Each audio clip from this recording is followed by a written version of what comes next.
दिल्ली कांग्रेस के प्रदेश अध्यक्ष चौधरी अनिल कुमार पत्रकार तरुण सिसोदिया के भजनपुरा घर में उनके परिजनों से मिलने पहुंचे। पत्रकार तरुण सिसोदिया ने एम्स की चौथी मंजिल से कूदकर अपनी जान दे दी थी। पत्रकार मनीष सिसोदिया की पत्नी मोनिका श्रीवास्तव और उनके परिजन से चौधरी अनिल कुमार ने मुलाकात की और मदद के तौर पर 5,10,000 रुपये का चेक सौंपा, जो दिल्ली कांग्रेस कमेटी के द्वारा मदद के लिए एकत्रित किया गया था। दिल्ली कांग्रेस प्रदेश अध्यक्ष चौधरी अनिल कुमार ने मुख्यमंत्री अरविंद केजरीवाल से मांग की कि पत्रकार तरुण सिसोदिया को कोरोना योद्धा घोषित किया जाए और उसके तौर पर मिलने वाली सभी मदद और सुविधाएं दी जाएं ताकि इस पीड़ित परिवार की मदद हो सके।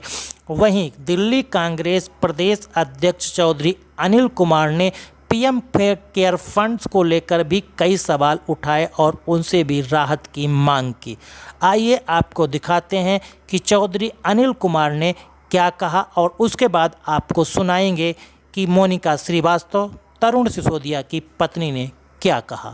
आइए आपको दिखाते हैं मेघराज सिंह की स्पेशल रिपोर्ट।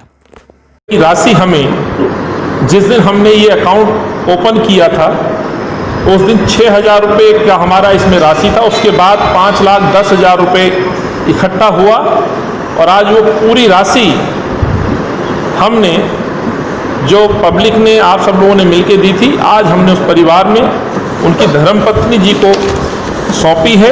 उनकी 2 बच्चियों के लिए दिल्ली वालों ने जो मदद की है, ये सोच करके कि शायद उनके दुख में कहीं सहयोगी हम उनके दुख को दूर कर पाएँ। ट्रांसपेरेंसी के साथ ये कर रहे हैं। वहीं पे मैं समझता हूँ कुछ ऐसे मत जो देश में चल रहे हैं, ख़ासतौर से प्रधानमंत्री जी पीएम केयर के नाम से जो फंड चल रहा है, यदि उसका भी ऑडिट देश के अंदर हो तो मैं समझता हूँ हिंदुस्तान की जनता का विश्वास इस देश में बढ़ेगा।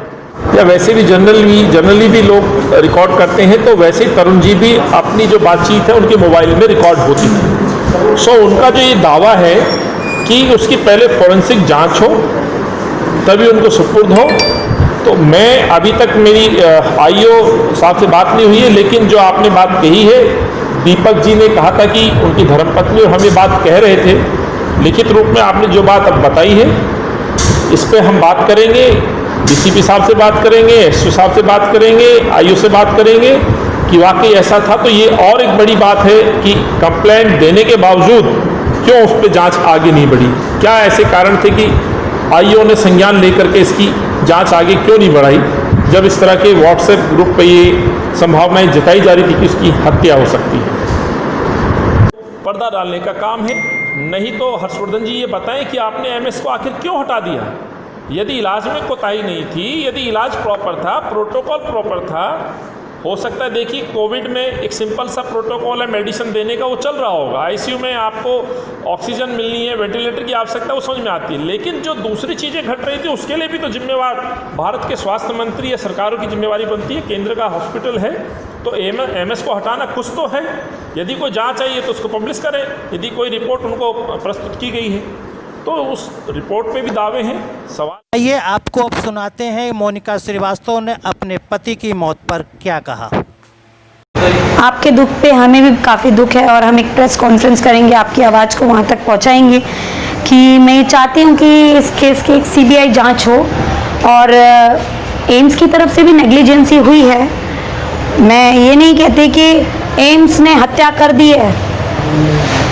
एम्स कुछ तो एम्स के अंदर हुआ है, वो मेरा कहने का नहीं है। मैं चाहती हूँ कि सीबीआई जांच हो और सच सबके सामने आए। 23 तारीख तक उन्होंने अपना ऑफिस का काम किया है और जिस तरीके की बातें चल रही हैं कि मानसिक तनाव में आके या क्या, सबसे पहले तो मैं आपको ये बता दूं कि उन्होंने कोई सुसाइड नहीं करी है।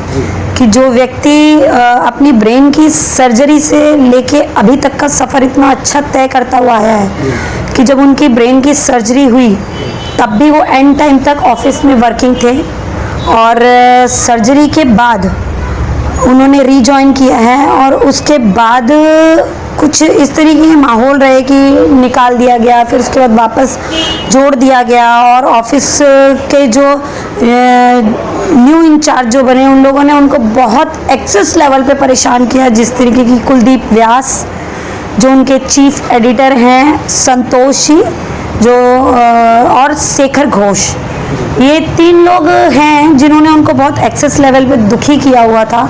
मुझे एक एक बात पता है कि एक एक दिन में उनसे मतलब फर्स्ट ऑफ ऑल एकदम से एडिटर पेज के ग्रुप से उनको रिमूव कर देना, फिर उनको वापस जोड़ना, उनकी कोशिश करने के बाद कि किसी भी तरीके से मैं वापस जॉब में हो पाऊँ, कि अभी मेरा रेजिग्नेशन मेरे से मांगा जा रहा है और मैं रेजिग्नेशन से पहले अपनी कोशिश करना चाहता हूँ कि मे भी शायद मेरी जॉब बच जाए या ऐसा कुछ भी।